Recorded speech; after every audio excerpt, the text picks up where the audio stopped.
Tapi kalau enggak, sorry. Saudara, cepat atau lambat, siapapun juga akan ada masa titiknya. Siapapun juga. Kita pikir, maaf dulu Presiden Soeharto nggak ada titiknya. Koma terus. Ada titiknya juga loh. Siapa yang nggak ada titiknya? Semua ada. Orang-orang yang hebat, semua ada titiknya. Begitu juga dengan saudara dan saya. Apalagi orang-orang biasa. Ada titiknya. Tapi kalau hari ini kita memiliki iman yang bertumbuh, itu karena kasih karunia. Kalau kita bisa menderita bagi Yesus Kristus. Amin. Mulai masuk lebih lagi dalam perhatikan hal-hal yang kecil-kecil. Saya sangat percaya Tuhan sangat mengasihi kita semua. Saudara, bukan hanya dunia ada tantangan juga dari dalam. Paulus di dalam 2 Korintus pasal 11 ayat keempat. 2 Korintus pasal 11 ayat keempat.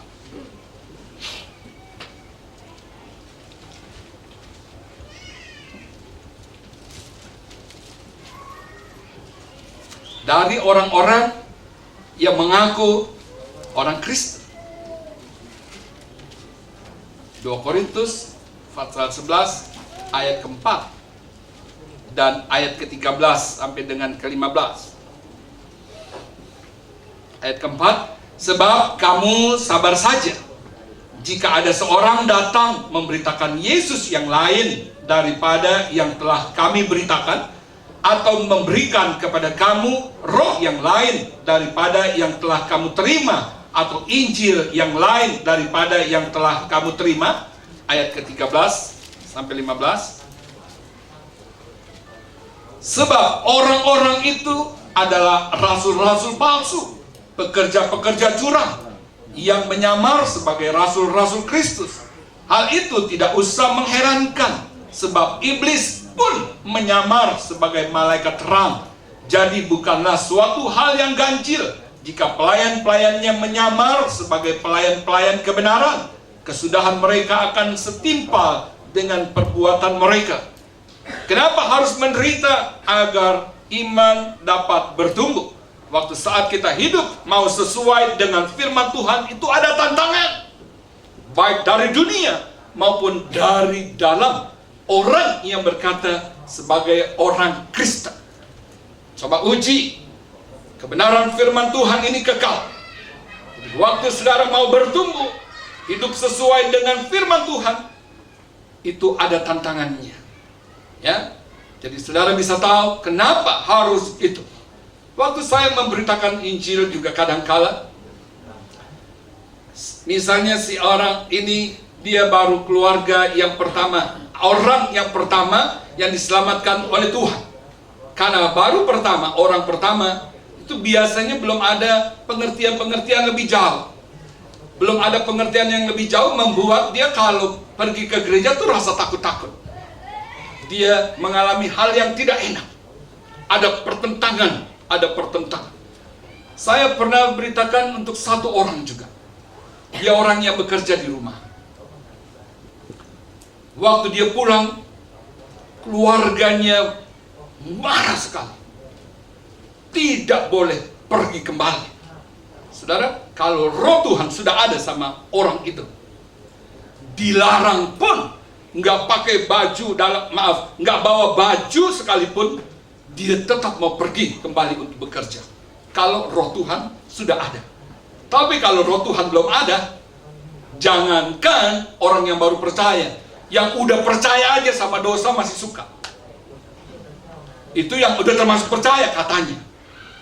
Ini yang baru percaya, kadang-kala punya pengertian keliru. Kenapa nggak mau ke gereja?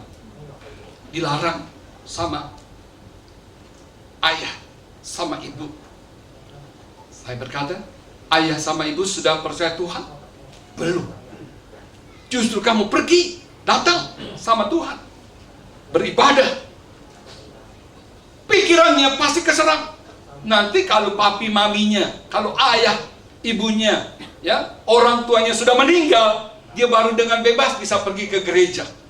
Itu pasti tipu daya setan seperti gitu. Jadi saya harus ingatkan kepada mereka yang baru percaya, jangan punya pikiran seperti itu. Karena Alkitab berkata di dalam Kisah para Rasul 16 ayat 31, satu orang bertobat, satu orang percaya bertobat, diselamatkan. Seisi rumahnya itu diselamatkan. Tuhan mau menyelamatkan lewat orang yang beriman. Saat waktu engkau mungkin yang pertama yang ada di gereja, dan yang pertama engkau pergi ke gereja, tapi orang tuamu belum, tunjukkan iman percayamu kepada Tuhan, dan engkau dapat berdoa. Tuhan, janjimu di dalam Kisah para Rasul 16 ayat 31, aku bertobat percaya seisi rumah diselamatkan. Tuhan berkata, iya, tapi jangan cuma 31-nya aja dong engkau berdoa, 32-nya engkau lihat ya, gitu. Jadi setiap kita di tempat ini, kalau ada, oh saya baru pertama kali, saya sendiri nih Pak, ayat 32-nya kamu lakukan, ya 32, sehingga orang tuamu pun diselamatkan. Amin. Jadi memang ada tantangannya, jangan bilang tidak ada tantangannya.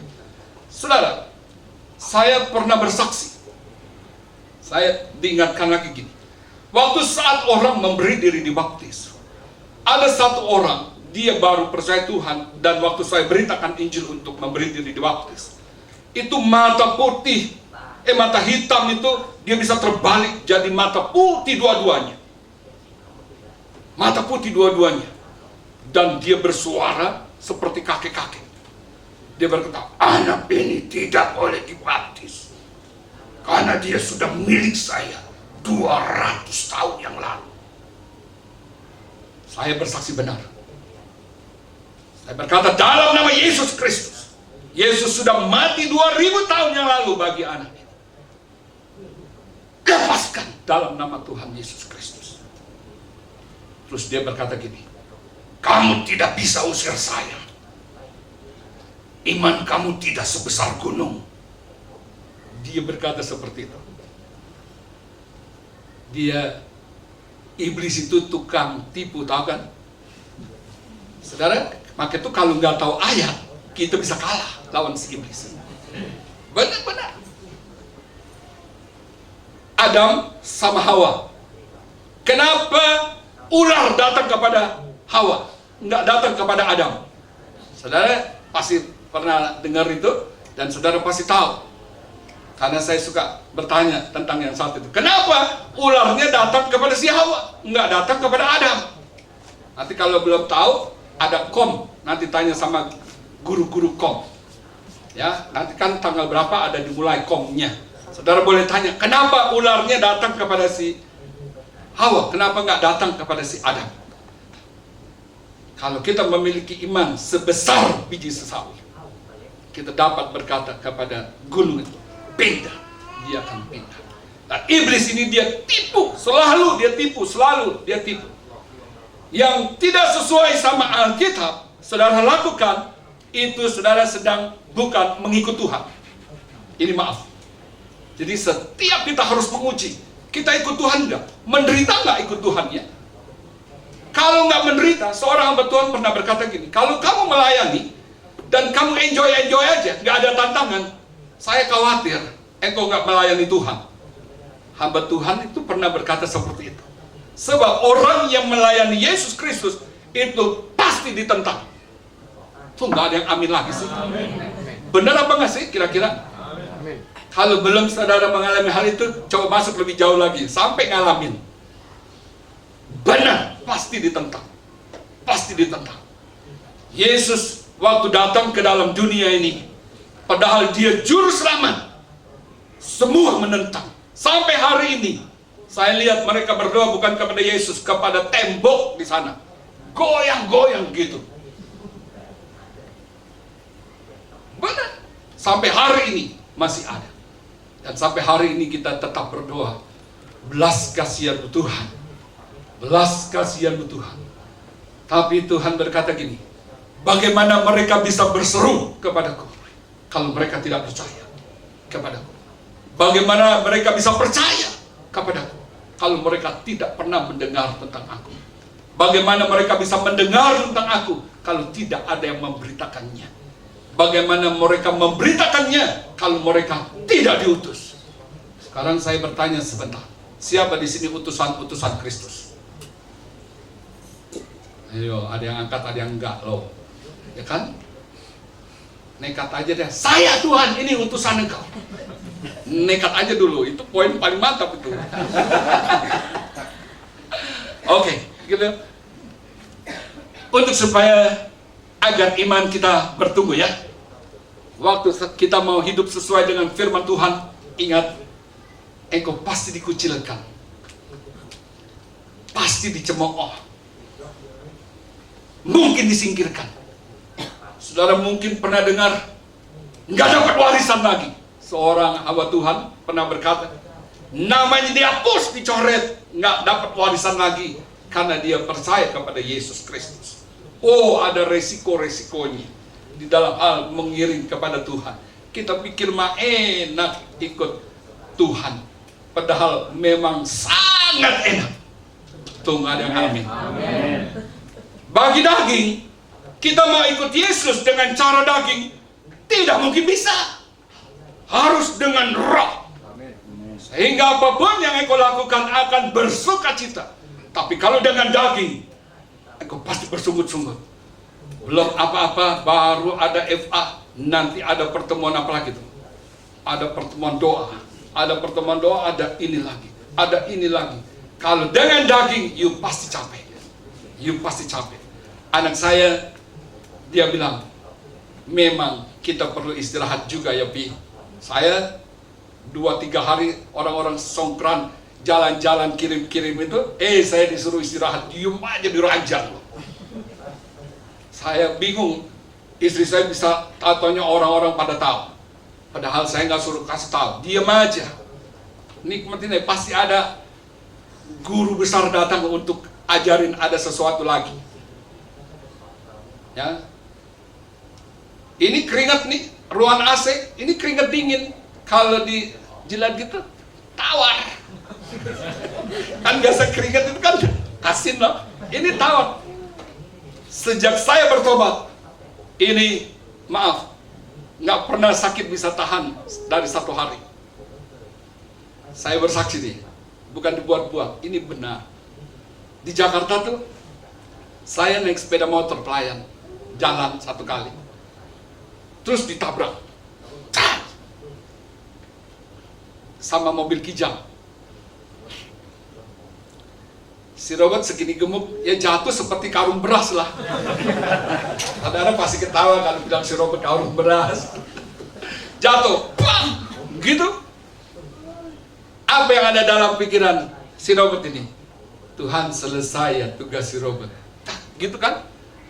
Jatuh gitu, terus saya bangun. Udah nggak bisa ngapa-ngapain, bener-bener nggak bisa ngapa-ngapain. Terus saya lihat mobilnya, dia jalan sana, terus dia mundur. Tolong bawa ke rumah sakit, gitu. Bawa ke rumah sakit. Sampai di rumah sakit orangnya kabur. Si Robert gak mau pusing. Lu pikir lu kerjain gue? Bukan, lu kerjain siapa yang memutus gue. Biarin aja. Saudara tahu, itu waktu seperti gitu. Tapi besoknya langsung bisa pelayanan lagi. Tepuk tangan dong untuk Tuhan Yesus Kristus. Nah, ini bersaksi benar. Benar-benar. Tidak ada yang bisa nginap. Tapi kok ini di sini kok bisa 2 hari. Sampai Pak Saragi tanya, sudah, pokoknya saya sudah terus. Sudah terus. Karena Tuhan itu dia sangat peduli. Tuh, nggak ada yang ambil lagi. Sudah, kita masuk ke gigi 2 deh sekarang. Gigi yang pertama tuh supaya iman kita bertumbuh. Ya, kita mengalami hal-hal yang gak enak. Tadinya kita terlalu enak dengan datang terlambat ke gereja. Sekarang udah gak pakai terlambat lagi. Apalagi maaf yang katanya pengerja, diaken, diakonis, aktivis, pejabat.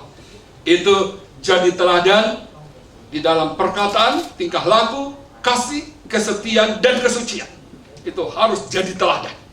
Katakan amin. Amin. Nah, yang kedua, kenapa kita harus